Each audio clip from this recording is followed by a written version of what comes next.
With the release of Halloween Ends, we now have 13 movies in the series. Halloween got to 13 before Friday the 13th did.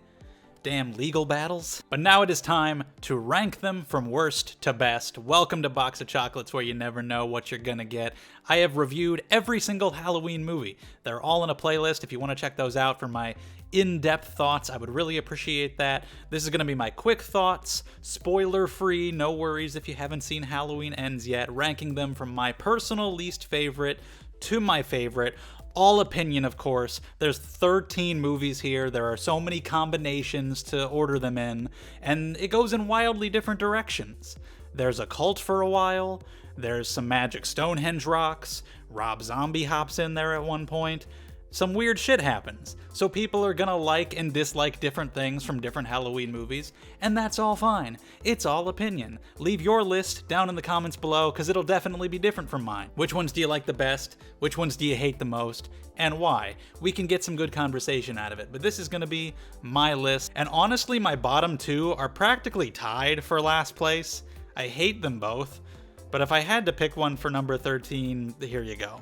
Trick or treat, motherfucker. Yeah, Resurrection is embarrassing. The way it ruins the ending of H2O and they try to play it off as completely serious made me laugh. To be honest, there's a little bit of ironic entertainment value in this because it is so dumb, but not nearly enough to actually carry it. After the horrible start, admittedly, Michael just being left to go do whatever he wants and not being bound to hunt a family member is nice, but these characters that we get suck. They're either boring or unlikable.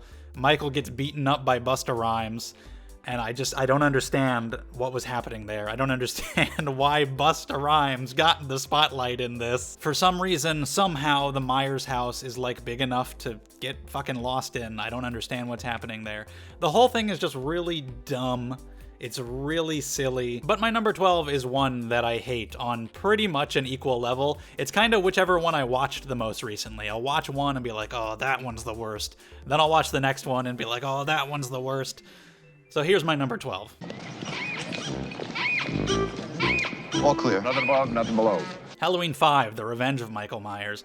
Oh boy, from the hermit who was keeping Michael in a shack for a year for some reason, and to the beginning of the Man in Black and the supernatural Cult of Thorn stuff, to Jamie not being able to speak the whole time, and Loomis being a crazy person, and the terrible ending, and Michael Myers cries, and the characters suck. Man, talking about this one, they're both the bottom spot.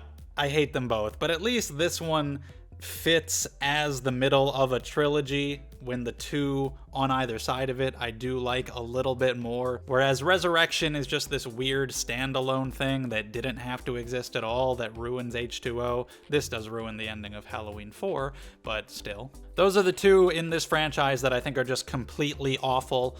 Slight step up for my number 11. Are you a giant? Rob Zombie's Halloween 2.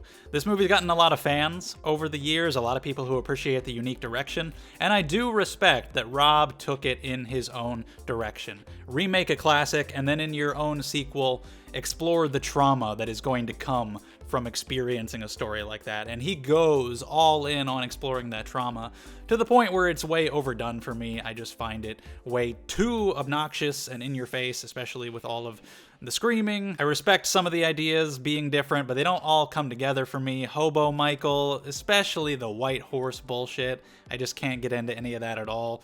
Loomis, I think his character is terrible in this one. I definitely like the brutality of this Michael. It's a fun, gory time. I like the opening segment, even if it turns out to be a dream, because it's just very intense and entertaining. But ultimately, the movie loses me as it goes. I get why some people respect it. I get why some people hate it. I don't hate it, but I'm not a fan. So next up is my number 10. And soon, very soon, he'll come home to kill again. Halloween 6, The Curse of Michael Myers. I just can't with the Cult of Thorn. I like the kills in the theatrical cut. I do prefer the theatrical because the producer's cut story makes more sense, but the story is stupid, so I don't really care So just give me the entertainment value of the kills, if the story is going to be bad either way. I like the atmosphere, I like Michael's mask, it's a big step up from the last couple, but the story is just too absurd. Michael Myers was scary because he was not able to be understood. He was motiveless, we didn't know what his deal was. Personification of evil. Is he human? Is he something more? Where will he go next? What is he doing and why? He's the Shape. Nope, he's controlled by a cult. It's just far too stupid. You don't get a satisfying conclusion no matter which version you watch because of Donald Pleasance's passing, and the whole thing is just a mess. Has some entertaining moments in there, but I can't deal with the cult. A bit above that at number 9. He's here to kill that little girl and anybody who gets in his way. Halloween 4, The Return of Michael Myers. I know a lot of Halloween fans really like this movie. I don't hate it. I don't think it's terrible. I think it's fine, but I just find it really bland. The highs of Halloween 6 I like more, like the kills and the atmosphere and the mask, but as a whole, this doesn't go full on into that cult bullshit, and it's just bland, so I will give it the edge a little bit, but the mask is just terrible. The shoulder pads, for some reason, it's just a bland attempt to recreate the first one. People didn't like Halloween 3 because it was different, so I guess we gotta bring back Michael, have him chase a family member through Haddonfield. Okay, we did that already, and we did it way better that time in every single way. Danielle Harris is good, Jamie is good, Rachel's alright. It's okay, I just find it too bland and generic. I can't really get into it. Great ending. I will give it that. Halloween 5 takes a dump on it, but that's not this movie's fault. Anyway, moving on to my number 8. 3 people brutally murdered and a 10-year-old boy being held in custody.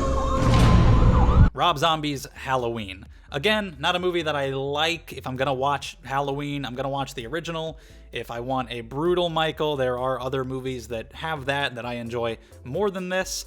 I don't think it's a good idea to explain Michael's backstory because, again, that goes against the entire point of the character, but if you're gonna do it, okay, I'll give you a chance. Unfortunately, the backstory is like the most generic serial killer backstory you could have possibly come up with. He has a shitty stepdad, he gets bullied at school, he kills small animals. It's the serial killer textbook, and so it's not that interesting and doesn't differentiate Michael that much from whatever other serial killer you could think of. And then the second half is just a rushed remake.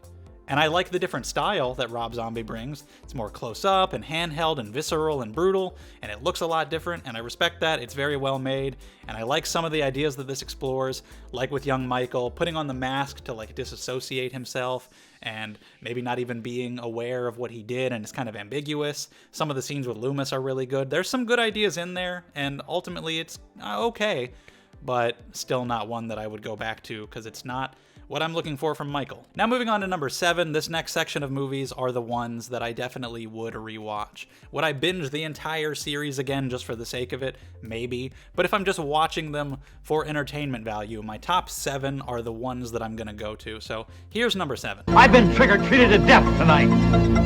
You don't know what death is. Halloween 2. I really like the beginning of this movie. It picks up right where the first one left off, and it feels just like it. It feels like a great continuation.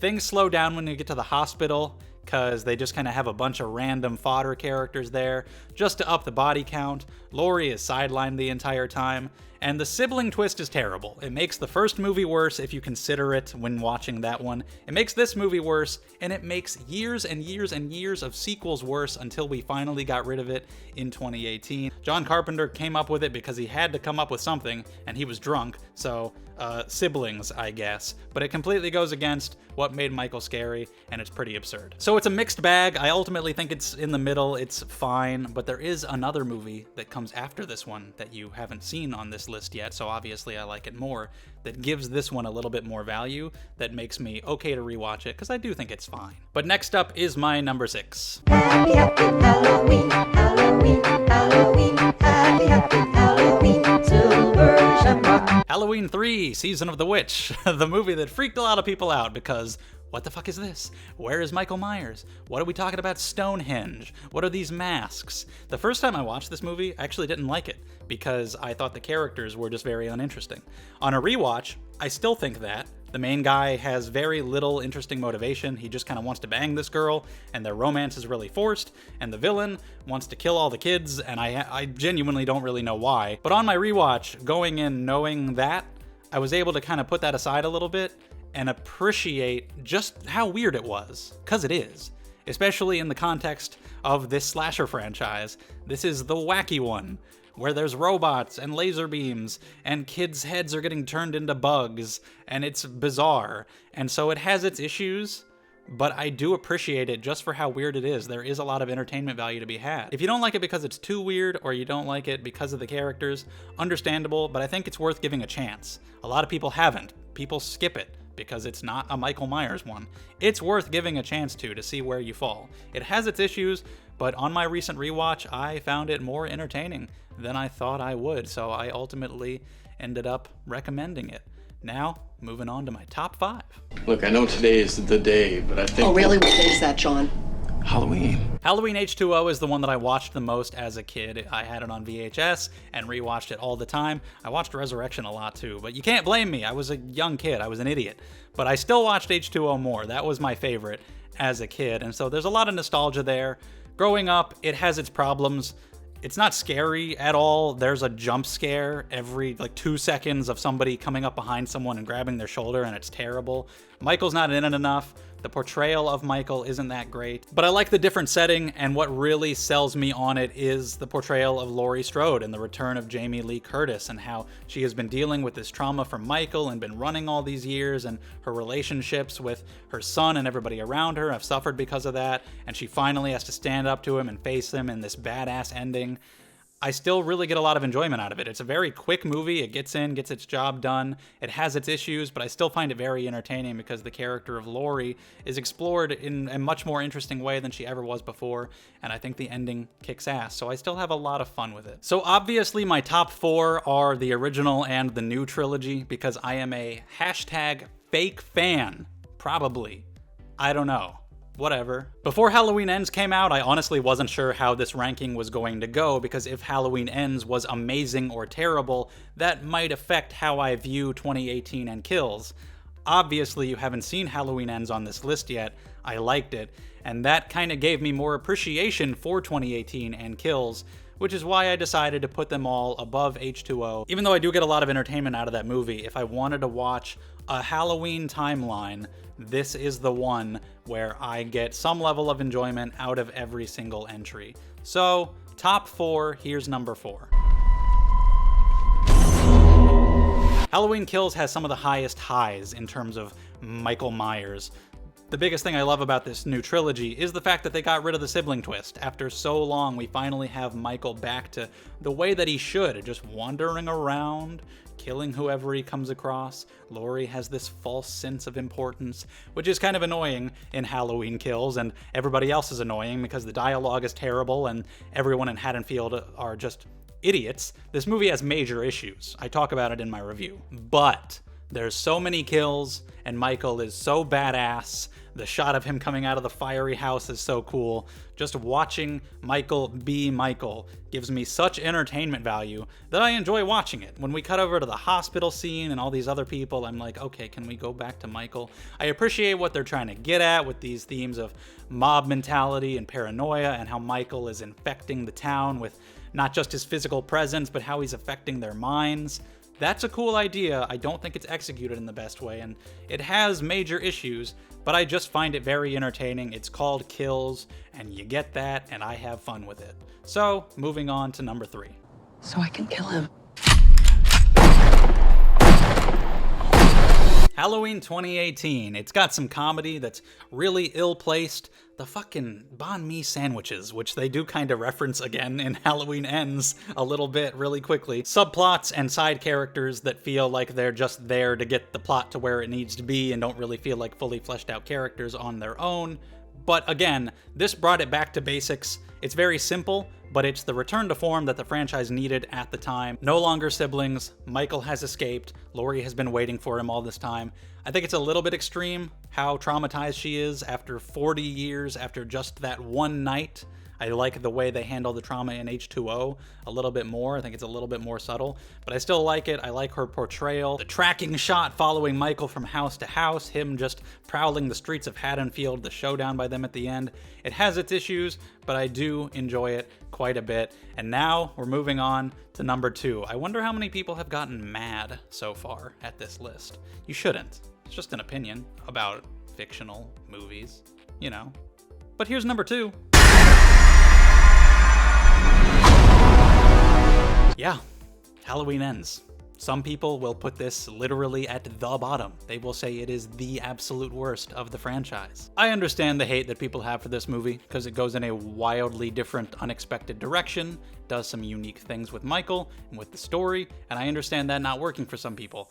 I just cannot possibly see it as bottom of the franchise, but if someone genuinely feels that way, so be it. I appreciated being surprised by a movie like this, going in a unique direction that I didn't really see coming and that I haven't seen from Halloween, even though it's been going for over 40 years. We're at the 13th movie. They can still do something different. How many times can you just have Michael Myers going around stabbing people? We just did that. That's what we've been doing in the last how many movies? Let's do something different, especially if we want to keep the franchise going, even though this movie does end this storyline. If they want to reboot it again, is it just Michael stabbing people again? How many times can you do that? So I like the different approach. And even if somebody respects the approach, they might not like the execution. The execution has problems. It doesn't totally gel in a super cohesive way the way I wish that it did. And there are some uses of Michael that I wasn't really a fan of. But ultimately, I liked the character stuff. I think this was a good send-off for Laurie Strode. Jamie Lee Curtis was good. I liked focusing on her.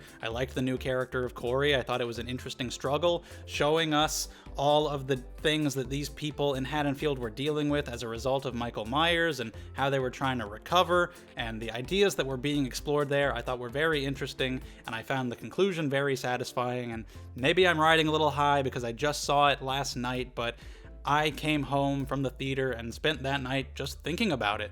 And that's rare for what should have been a simple slasher. I wasn't just thinking, oh, cool kills. I was thinking about the movie and its story and its ideas. I really enjoyed it. I think more people would have liked it if it was like a standalone thing rather than not only the end of this trilogy, but the end of a trilogy that's supposed to be the canon ending from the first one.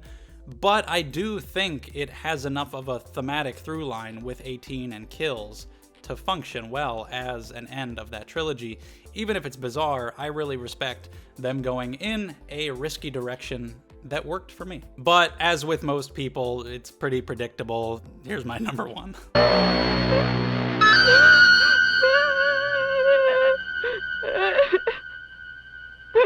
It's the original. It's an extremely simple concept. What if there was like a guy with a knife?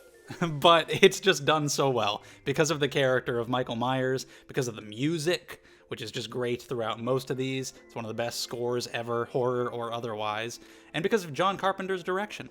It's just pulled off really well. It's not one of my personal favorites, but I do really like it and really respect it. Getting a William Shatner mask for like $1 and painting it white and creating one of the most iconic faces of evil ever is just such a fascinating story. That mask perfectly represents the character, this 6-year-old boy who, for who knows why, kills his sister, doesn't speak for 15 years, and you just have no idea what's going on there. And honestly, if there had never been any sequels and we just left off there, how crazy would that have been? If it just ends with Michael is gone and you hear him breathing and who knows where he'll be next? Who knows what he is? Who knows why he's doing it? And we just stop. But you can't do that because it made money, so you gotta make 100 more of them, and we'll probably continue making more of them. But yeah, the original classic just takes its simple concept and executes it so well, so it's at the top. It's gonna be hard to dethrone that just because that's the one that started it all. But I am open for whatever they decide to do in the future. If they want to do more weird shit, like Halloween Ends, I'm on board. So that's my list. Leave your thoughts in the comments below, what you think about it, which ones you like the most, which ones you hate, and your reasons why. It's more fun to go into a detailed discussion rather than just a list of numbers. So leave your thoughts down there. Check out all my Halloween reviews. Got a lot of other reviews and some rankings on this channel too, horror and otherwise, if you want to check that stuff out, and I got a lot more coming. So leave a thumbs up if you enjoyed, subscribe to the channel if you want to see more stuff coming from me. I really appreciate that. Thank you so much, and I hope to see you for the next one.